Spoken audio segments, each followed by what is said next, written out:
All right, real quick before we get started, I do want to say I still have a lot of old videos that are that have been recorded with the old camera, so you're going to get the old style quality videos for a little while until I work through those videos, and then the future stuff will have this right here. So hopefully you guys enjoy it, and hopefully this right here gets more people on board with my content and more people sticking around. So yeah, you guys enjoy. If y'all want to see more content like this recorded with this camera, let me know in the comments if you guys like this camera or prefer the old one. And well, if you want to stick around, I suggest subscribing to the channel. Hello there, people of the internet. I have a new camera and I don't know how it looks. This is just me testing it. So this right here is literally the first video that I filmed with this thing, and this is the first time where I'm gonna see if my video editing processors and whatnot can take care of it and whatnot. But we're currently filming in 2.7K at 30 frames per second. So it's in the middle of 1080 and 4K.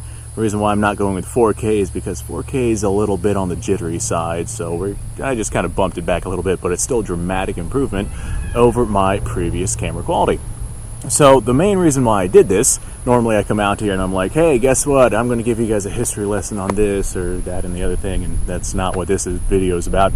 This is us checking out the camera quality on this. So I got a couple of water jugs out there, and we're going to go ahead and send some 54 rimmed at them. But before we do that, I want to go ahead and talk about why I did this.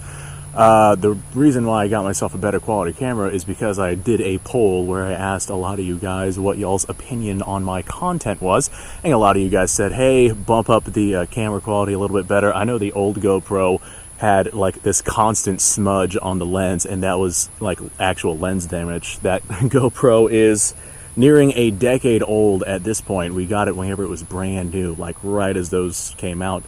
But it's like a decade plus old at this point, and I filmed probably about 1,200 20 to 30 minute videos with it. So it has definitely seen better days. This is it right here. This is the GoPro I've been using for years and years and years.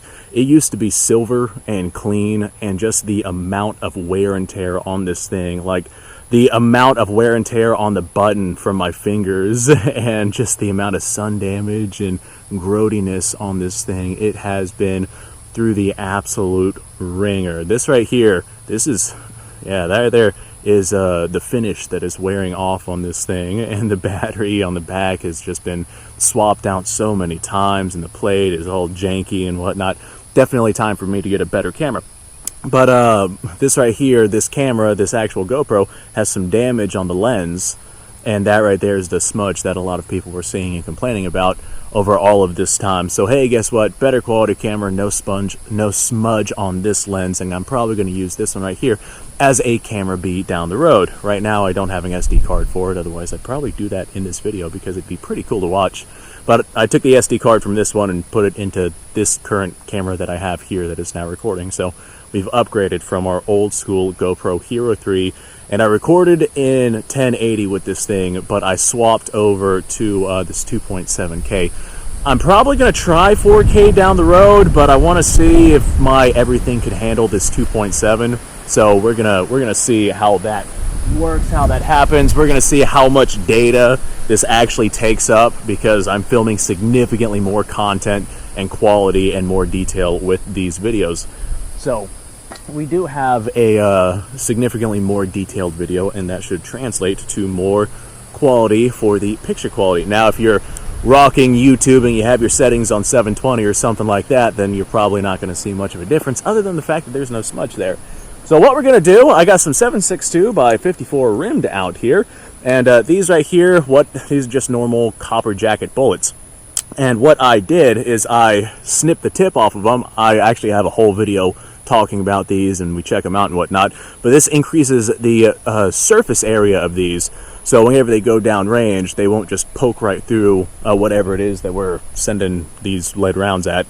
They won't just poke right through. They'll actually, because of that increased surface area, transmit a lot of energy onto whatever object it is that is down there. So we're going to go ahead and send a couple of these down range. I want to see how this looks with this new camera, and then we will go ahead and do some other things, because I just kind of want to test these right here out, and I figure, hey, since I have this camera and it would be fun to test them out, let's go ahead and do that on camera.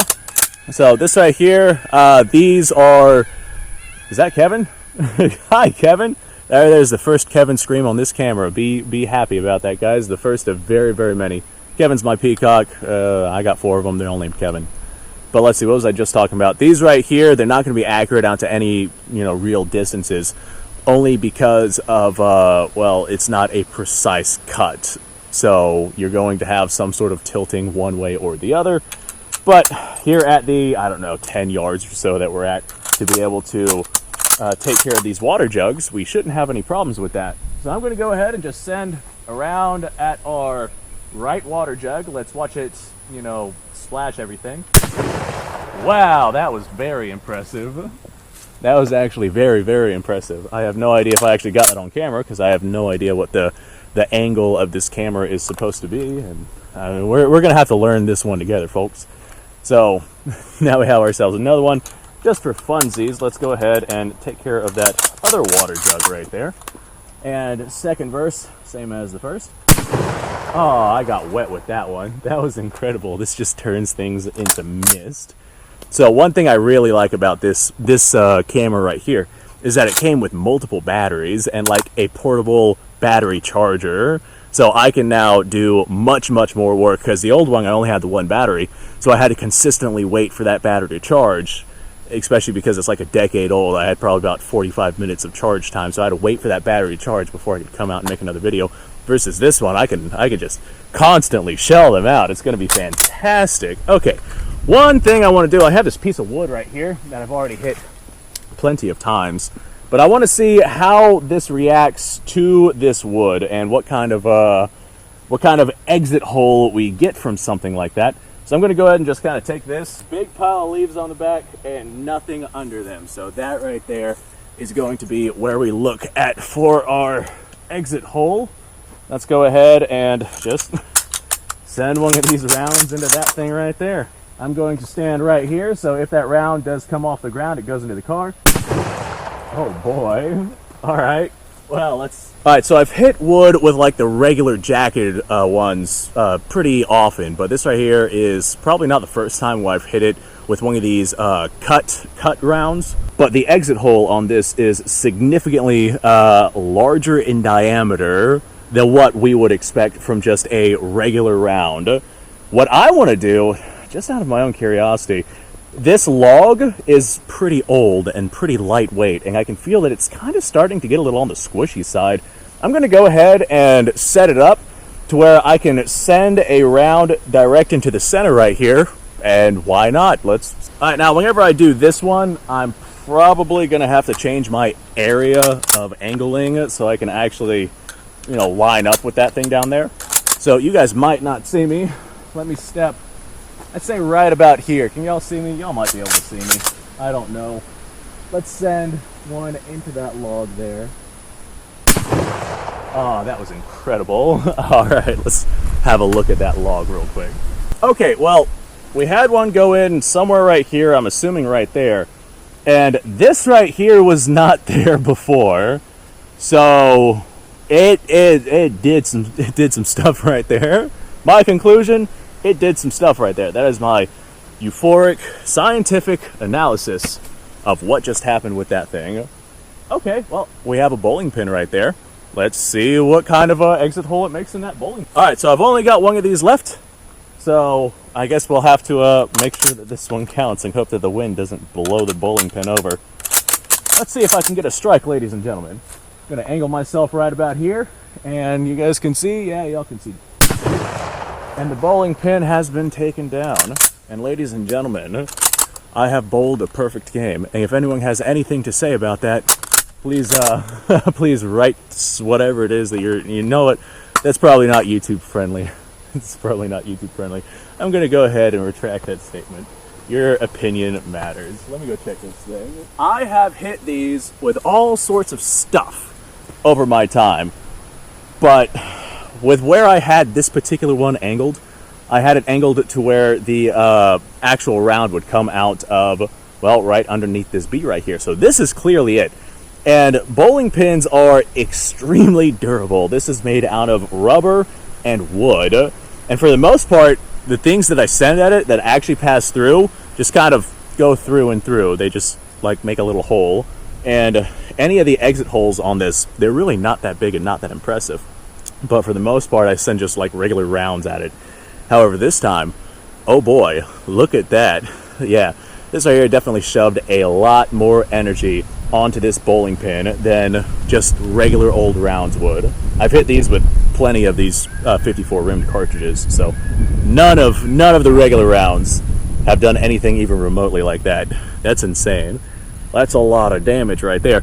These right here are some potent bowling pins too. I made a video a little while back where I hit one of these with a, you know what? I'm gonna retract that statement. I'm gonna retract that one as well. Anyway, folks, hopefully this camera turns out okay, and hopefully it doesn't take up too much memory space on my computer, and hopefully it doesn't take too long to edit and load and actually upload to YouTube and whatnot.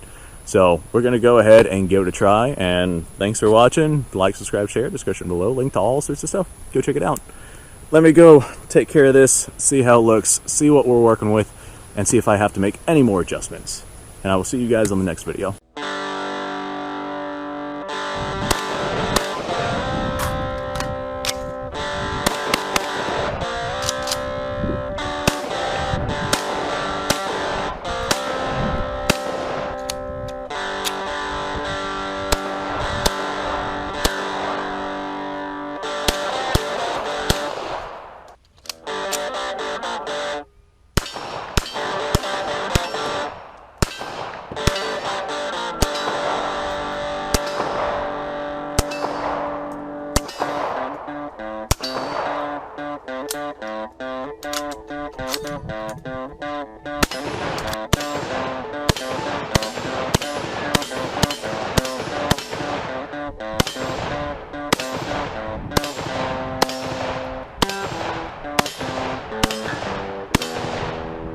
Been a little while since I've done this.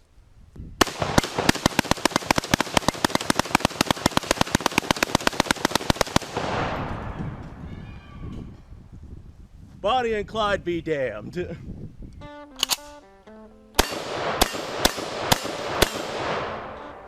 poor man's Garen.